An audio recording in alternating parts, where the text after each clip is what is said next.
Welcome to legends. നമുക്ക് queen സൈസിൻ്റെ video തന്നെയാണ്. ബെഡ്ഷീറ്റ് ആട്ടോ പറയാൻ മറന്നുപോയി. അപ്പോൾ ഇതിൻ്റെ കളർ കോമ്പിനേഷൻ ഇതുപോലെ ഒരു ഡാർക്ക് ഒനിയൻ പിങ്ക്, ലൈറ്റ് ഒരു ബ്ലൂ കോമ്പിനേഷൻ. അപ്പോൾ ഇതിൻ്റെ ബോർഡറിലോട്ട് ഒരു ആഷ് മിക്സഡ് ഷെയ്ഡാട്ടോ, അതായത് ബ്ലൂ ആയിട്ട് മാച്ച് ചെയ്യുന്ന രീതിയിൽ മൊത്തത്തിൽ ഇട്ട് വരുമ്പം ഈ ഒരു പോർഷൻ മാത്രമായിരിക്കും മെയിൻ കാണുള്ളൂ. അപ്പോൾ ഇതെല്ലാം കോട്ടൻ്റെ തന്നെ തിക്കായിട്ടുള്ള ഫാബ്രിക്കുകളാണ്. അപ്പോൾ ഇതാണ് ഇതിൻ്റെ പില്ലോ കവർ, 2 ഉണ്ട്. നമ്പർ AD 105, റേറ്റ് 699, 6 ഷെയ്ഡാട്ടോ. ഡാർക്ക് ഗ്രീൻ ആണ് എന്ന് വെച്ചാൽ ഭയങ്കര ഡാർക്കാണെന്ന് ചോദിച്ചാൽ ഇതിൻ്റെ അകത്ത് കുറച്ചുകൂടെ മങ്ങലുണ്ട് കേട്ടോ.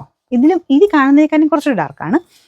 കോമ്പിനേഷൻ ഇതിനകത്ത് കുഞ്ഞു കുഞ്ഞ് പീച്ച് കളറില്ലേ അത് വെച്ചിട്ടാണ് ബോർഡർ ചെയ്തേക്കുന്നത്. അതൊരു ലിനൻ ലുക്കാട്ടോ ഈ ഒരു മെറ്റീരിയൽ. ബാക്കി കോട്ടൺ മെറ്റീരിയൽ തന്നെയാണ്. പില്ലോ കവർ ഇതുപോലെ വരും. 4 ബോർഡറിലും ഇങ്ങനെ കോൺട്രാസ്റ്റ് ബോർഡേഴ്സ് ഇങ്ങനത്തെ മോഡലെല്ലാം തന്നെ വരാറുണ്ട്. മുമ്പേ കാണിച്ചതിന് മാത്രം ഡിഫറെൻ്റ് ആയിരുന്നു. നമ്പർ T 703, റേറ്റ് സെയിം ആട്ടോ, 699.